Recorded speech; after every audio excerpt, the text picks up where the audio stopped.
నేడు శ్రీ అయ్యప్ప స్వామి వారి తిరువాభరణ వనయాత్ర 19 నుండి మొదలై జనవరి 14 శబరిమలకు చేరుకుంటారు.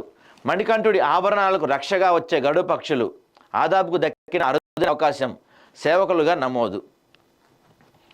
ఇది ప్రతి సంవత్సరం ఇక్కడ సంక్రాంతి నాడు శబరిమలలో అయ్యప్ప స్వామి తిరువాభరణ అలంకరణ చేస్తారనే విషయం అందరికీ తెలిసిందే.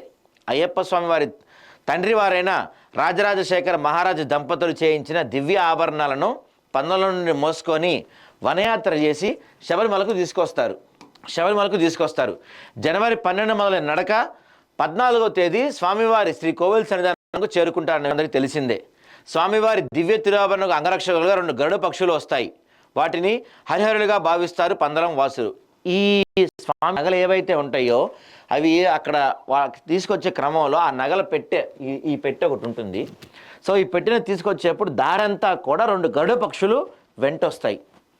ప్రతి సంవత్సరం ఇది జరుగుతుంటే ఉంటుంది. ఆ వచ్చే గరుడ పక్షుల్ని హరిహరులుగా భావిస్తారు భక్తులంతా. అయితే ఎప్పుడూ లేనిది ఈసారి మనకి గరుడ వచ్చిన తర్వాతే స్వామివారి భక్తులు ఆభరణాలు పెట్టిన తలపై పెట్టుకుంటారు. ఆ వనయాత్రను ఆద్యాంతం గరుడ పక్షులు అనుసరిస్తాయి.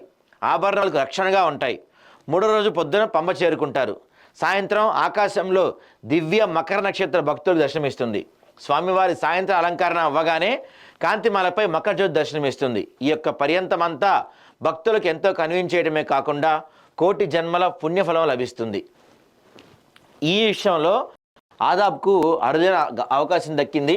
19 నుండి శబరిమల సన్నిధానం దాదాపు 90 కిలోమీటర్ల పైగా ఉంటుంది. ఈ ఆభరణాలను తలపై పెట్టుకొని మోసే భక్తులకు అంగరక్షకులుగా సేవకులు ఉంటారు. ఈ సేవ దొరకటం అంత సులువు కాదు. ఈ సేవకై భక్తులు ఎదురు చూస్తుంటారు. కానీ పందలరాజ వంశస్థులు కేవలం 100 మంది మాత్రమే తొలి అంచె సేవకులుగా నియమిస్తారు. సాక్షాత్తు అయ్యప్ప స్వామి ఆదేశం ఉంటే తప్ప ఈ అరుదైన దివ్య అవకాశం దక్కదు. అలాంటిది ఆదాబ్ హైదరాబాద్ తెలుగు దినపత్రికకు దక్కింది. ఈ యొక్క తొలి అంచె సేవకుల్లో ఆదాబ్ తప్ప మరి ఏ ఇతర స్థానిక, రాష్ట్ర, జాతీయ మీడియాకు అవకాశం దక్కలేదు. దీనిని స్వామివారి కరుణా ప్రసాదంగా ఆదాబ్ బృందం భావిస్తుంది.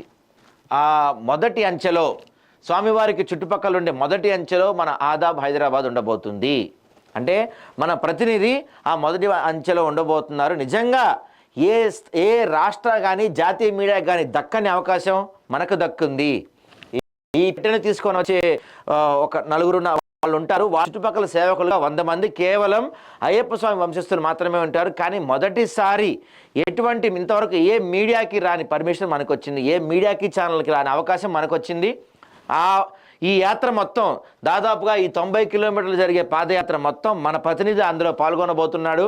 ఎక్స్క్లూజివ్ విజువల్స్ కానీ ఎక్స్క్లూజివ్ కంటెంట్ కానీ మీకు చూపించబోతున్నాం. మేము గరుడ పక్షులు రావటం, గరుడ పక్షులు వచ్చిన తర్వాత యాత్ర స్టార్ట్ అవటం, దారి మొత్తం వర్షం పడుతున్నా, ఎండొస్తున్నా, వానొస్తున్నా ఆ గరుడ పక్షులు ఈ పెట్టెను వెంటే రావటం, ఆ గరుడ పక్షుల్ని హరిహరులుగా భావించటం, ఆ పెట్టెను తీసుకొచ్చి స్వామివారికి అలంకరించటం, ఇవన్నీ కూడా ఆదాబ్ ద్వారా మేము ముందుంచే ప్రయత్నం చేస్తున్నాం. నిజంగా దీన్ని మేము ఎంతో గొప్పగా భావిస్తున్నాం. ఎందుకంటే స్వామివారి ఆభరణాలకు వెంట వెళ్ళటం ఎవరికీ సాధ్యం కాదు. ఇంతవరకు ఏ ఛానల్కి కూడా అవకాశం ఇవ్వలేదు, ఏ పత్రిక కూడా అవకాశం ఇవ్వలేదు. అలాంటిది అవకాశం వచ్చింది. నిజంగా ఆ విజువల్స్ అన్నీ కూడా మీ ముందుంచే ప్రయత్నం చేస్తాం, మీకు చూపించే ప్రయత్నం చేస్తాం. కొన్ని కోట్ల మందిలో ఒక్కళ్ళకే దక్కే అవకాశం మా ద్వారా మీకు కూడా చూపించే ప్రయత్నం చేస్తున్నాం. ఒకసారి మనందరం నిజంగా ఆ స్వామివారి కృపకు పాత్రలు అవుతాం. స్వామియే శరణమయ్యప్ప.